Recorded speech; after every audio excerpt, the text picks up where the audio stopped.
In almost every ancient case, we're dealing with probabilities, we're dealing with converging lines of evidence, we're dealing with reasonable judgment about how close a source is to the event that it describes. So the question with Matthew, Mark, Luke, and John is not, are they perfect? The question is, how close were they to the people who were actually there? If you scroll through TikTok or YouTube long enough, you would eventually hear something like this. The church hid the real gospels. Oh, what about the Gospel of Thomas? Or there were dozens of competing Christianities and the most powerful one won and burned all the rest. Well, that's a compelling story. It feels dramatic. It feels like it makes you think that you've uncovered a secret that ordinary Christians were not supposed to know. But here's a question we have to ask. Is Christianity actually built on edited and censored documents that have been carefully curated to support a version of Jesus and suppress all the rest? In this episode, we're going to put those claims on the table. We're going to talk about the so-called lost gospels and why some books ended up in the Bible and others did not. Whether the texts of the Bible themselves have been changed or corrupted along the way.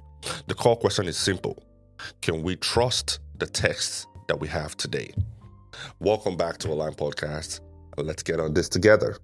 This episode is titled, Have the Gospels Been Changed or Corrupted? Let's start with the phrase that you've probably heard before. Lost Gospels. What are they actually talking about when they say lost Gospels? See, when people say the lost Gospels, they're referring to the later writings that use the name of Jesus or one of the other apostles. Things like the Gospel of Thomas, the Gospel of Judas. That actually debunks itself. The Gospel of Peter, and a handful of other writings here and there. They often show up in documentary with dramatic music and titles like The Forbidden Bible. These texts are interesting and they give us a window into what some groups were thinking about Jesus a century or more later. See, we have to be careful here. The term interesting and the term earliest, most reliable sources are not the same thing. One important point right away is that the mere fact that there are multiple writings about Jesus does not automatically mean the earlier stories was completely different. Let's break this down. A lot of people hear the term, there were many gospels, and they jump to the idea that so the original stories must have been totally different and later Christians edited it into what we have now. But that conclusion does not follow the evidence, and here's why. First, multiple accounts don't equal multiple different stories. In history, when you have several writings about the same person, that doesn't mean each one invents a new version of them. It often means that the story was important enough to be told and retold. Think about Abraham Lincoln, for example. There are many biographies of him. That doesn't mean the earliest one said he was a farmer who never became a president, and the later books turned him into a president. They differ in focus and details, but they are working from the same core facts. Secondly, we can actually check what the earliest message was. See, the New Testament itself preserves very early materials. We're talking about creeds and hymns and summaries of beliefs that predates the writing of the Gospels themselves. For example, in 1 Corinthians chapter 15, Paul quotes a statement about Jesus' death and his resurrection that scholars date to just a few years after the crucifixion.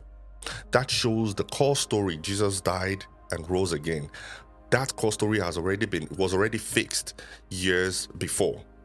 So when later writings say something different, the question becomes, are they preserving the story of Jesus or are they reworking the story of Jesus? Finally, diversity that shows up later does not prove that there was chaos at the beginning. You can have unity at the beginning and variations later. In fact, historically, that's often what happens. A core tradition forms, it spreads widely, and then alternative interpretations emerge. So diversity in later texts doesn't mean that the original message was vague or endlessly flexible. What it can mean is that people started experimenting with it afterwards. The earliest sources we can trace, Paul's letter, early creeds, the synoptic gospels, they all line up to these main points. Jesus was a historically real person. He taught publicly. He was crucified. His followers believed that he rose from the dead and they worship him as Lord. So yes, there are multiple writings about Jesus, but when you look at the earliest layers of evidence, they're not pointing to a completely different Jesus. They're circling around the same story.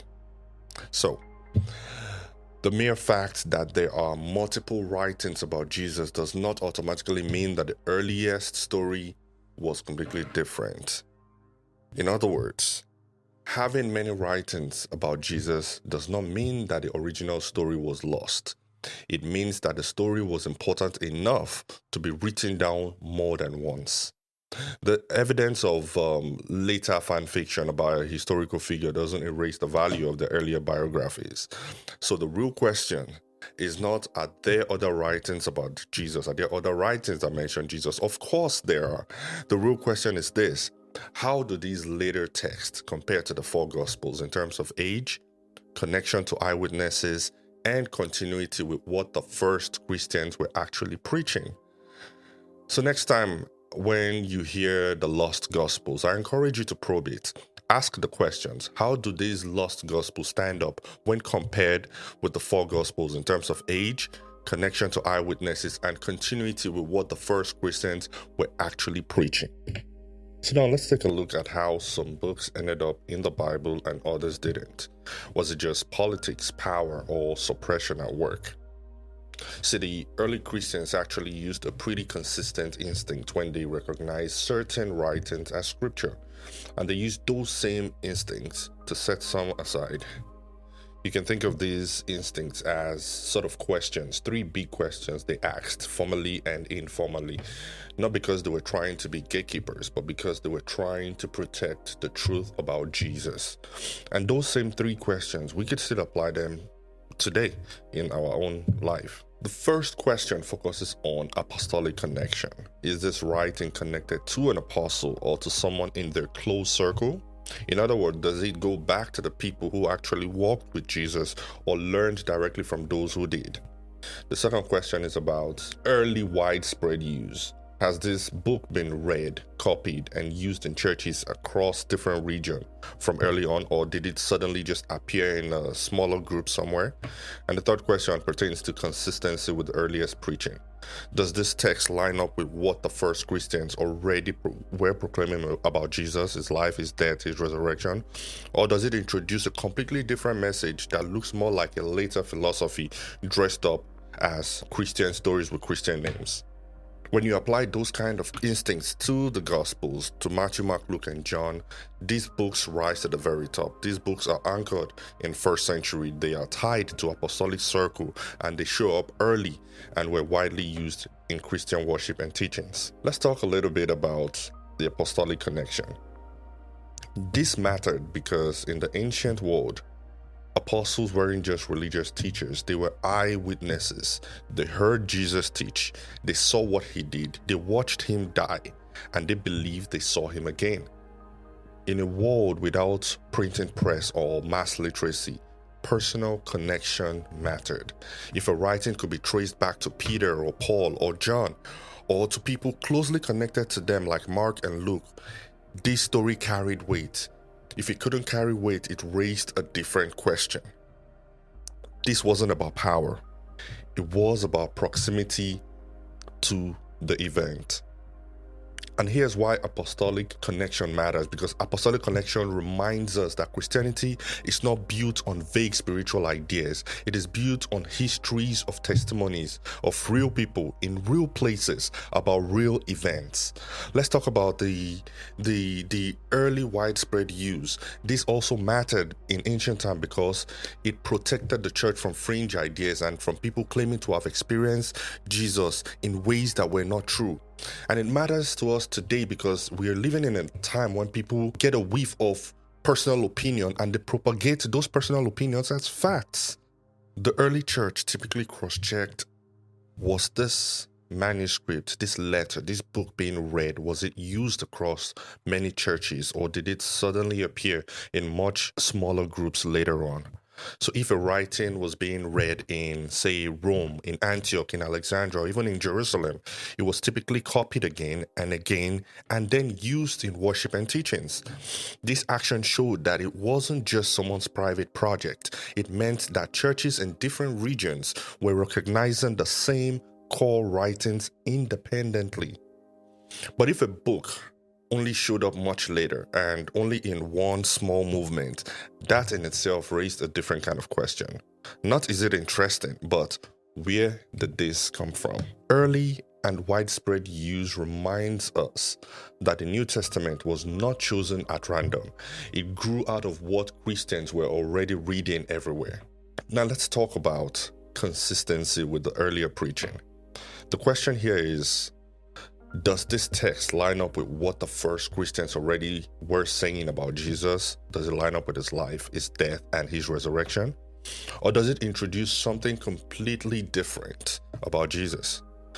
Before there was a New Testament collection, there was already preachings, there were already hymns, there were already confession of faith, there were already creeds. And the message was simple and it was steady. Jesus lived, Jesus died, Jesus rose, and Jesus is Lord. So when a new text appeared, Christians asked the questions, does this sound like the same Jesus we've been talking about? And that still matters today because we see new versions of Jesus springing up all the time. A Jesus without a cross, a Jesus without resurrection, a Jesus that just affirms whatever it is that we already believe. Consistency reminds us that Christianity has a historical core. Not every new version of Jesus is the real one. These three questions were not about control, they were about continuity, continuing what has already been. By contrast, right, something like the Gospel of Thomas or the Gospel of Judas shows up much later in more limited circles, and they often presented very different kinds of Jesus, more like a secret knowledge teaching than the crucified and risen Lord that we see in the earliest preachings.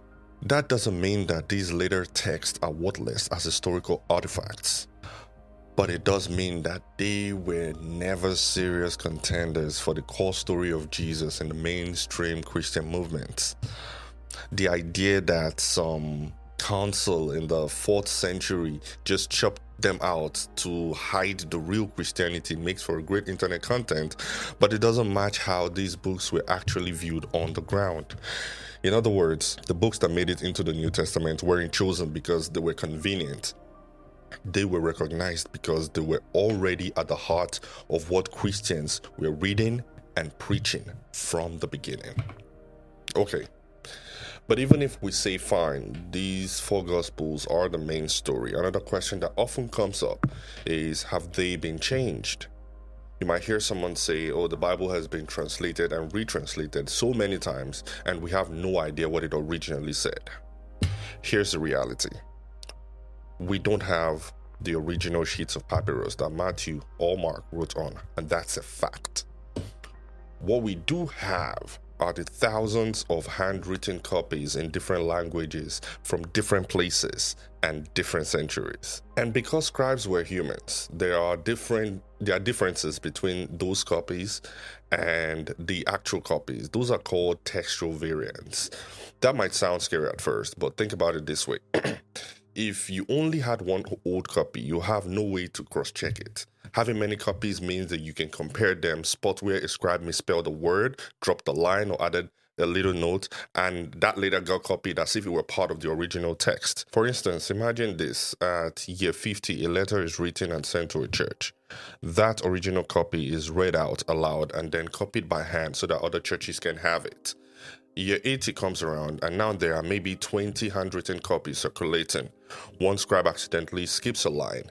Another scribe misspells a word. A third scribe adds a small note in the margins like, this means Jesus is Lord.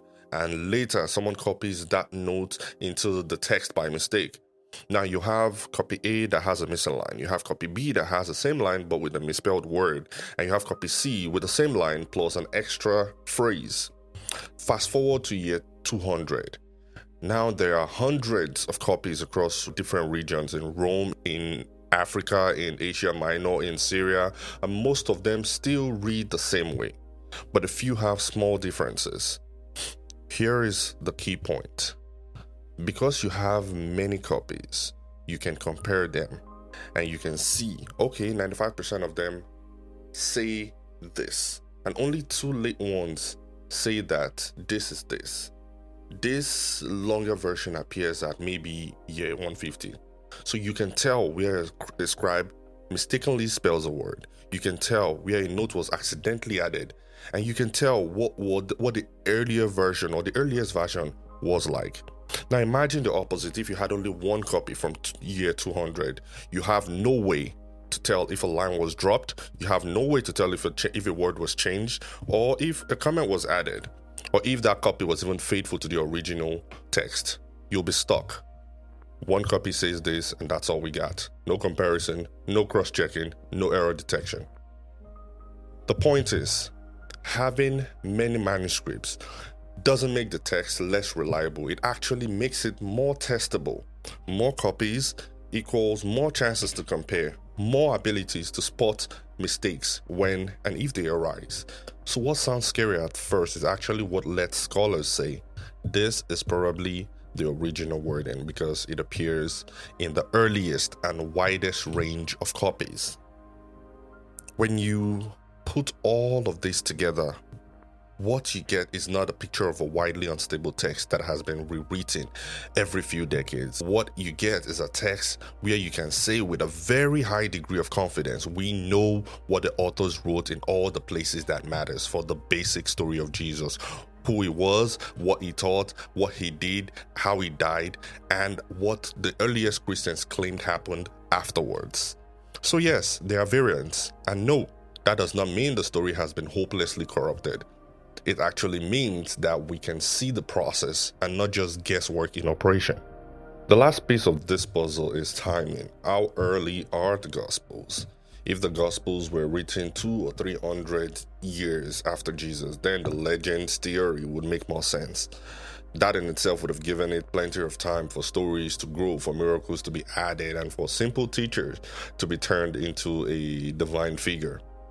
But that's not the picture we get. The Gospels were written within the lifetime of people who could still remember Jesus, or at least remember the generation that did. They are first century documents, not distant, hazy recollections from centuries later. These matter because legends usually need time to build, time for memories to blur, time for stories to be retold, time for embellishment to happen without anyone saying, hold up. That's not actually what happened. The events of Jesus' life, his ministry, his death, and resurrection happened around AD 30 to 33.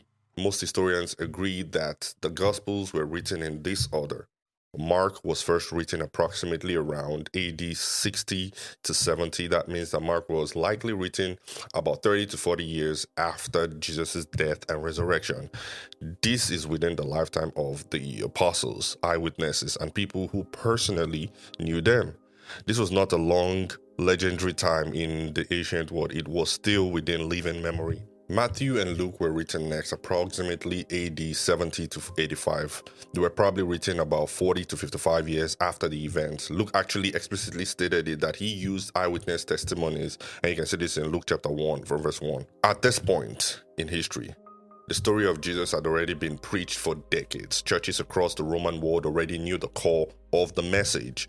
These Gospels at this time were preserving what had already been taught. John was written last. It was written approximately AD 85 to 95. This still places it within 50 to 65 years after the event. This is not centuries later. It's still within eyewitness testimony, still within a generation that lived and experienced life with Jesus. I say all of this to say, when a movement starts proclaiming a crucified and risen Messiah within a few years of his death, and when written accounts follow within living memory, we're not dealing with the same kind of situation as a myth that slowly evolves over half a millennium. None of this by itself proves that every miracle happened exactly as described, but it does mean this. You cannot simply wave the gospel away as a late, corrupt, legendary creation and call that a serious historical argument. The timeline is too tight and the evidence is too stubborn to go away. So where does that leave us? We've seen that there are other writings about Jesus, but that the four Gospels stand out in terms of age and connection to the earliest Christian preachings. We've seen that the text has variants, but not the kind of radical corruption that would erase the core story. And we've seen that these books were written much earlier than the centuries of legends that story normally suggests. Well, now that raises a new kind of question. What kind of writings are these? Are they history, biographies, or just religious storytelling and myths? That's where we're headed next. In the next episode, we'll ask, are the Gospels history or just religious stories? And we'll dig into what different kind of literature they actually are. As we close, I want to bring this question back to you in another way. If the Gospels haven't been radically corrupted over time, if they were not chosen by a late conspiracy that buried dozens of equally early, equally valid accounts, if they were written within living memory of Jesus by or through people who were close to the events, then what does that do to your trust or distrust of their story? It may not suddenly make you a Christian. It may not resolve every tension you feel, but it does undercut some of the easy reasons we use to avoid taking the gospel seriously. My invitation is simple. If some of those objections are weaker than you thought, are you willing to let the gospel speak for themselves and wrestle with what they say about Jesus? If this episode stirred any questions, objections, or even anger, I'd love to hear from you. Send in your questions. I'll do my best to address them in future episodes or Q&A conversations. Thank you for listening to Online Podcast. Cheers.